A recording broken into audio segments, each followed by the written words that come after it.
Hello guys, welcome है लीला Mardi YouTube channel में। तो सुबह की 9 बजे भाभी बिलाणो करे। आज के मखण गरम करा तो सोमवार का शुक्रवार भी गरम कियो करे।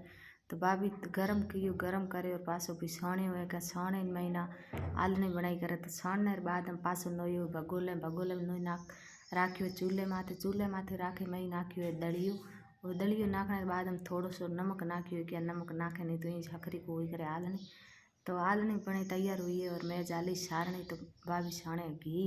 तो बकरियां रे दूध रू कौन कौन बिलाणो पियो करे और कौन घी भेड़ो पियो करे तो कमेंट में जरूर बताया। क्या मोहरे तो बकरे है और गा भी है कोनी पहला भी हते। तो हमें तो गोइया रो भाभी मोहे कोनी तो बकरी है जे। और बकरियां रो 10 दिना में 2 किला भी घी निकलियो करे। तो कौन कौन तो बकरिया सेवा करे कौन तो घी निकालियो करे तो आ कमेंट में जरूर बताया। और मारे तो सोमवार भी एक खाणो हतो। तो मारी भाणीजी कहो कि हूँ खाई मासी आलनी। तो मारी भाणीजी गाती दीनी और ये भी बेटी आलनी खान। तो आज को वीडियो आपने केड़ो लागो तो आप कमेंट जरूर करें। और कोई चैनल ने सब्सक्राइब नहीं करे तो सब्सक्राइब करें।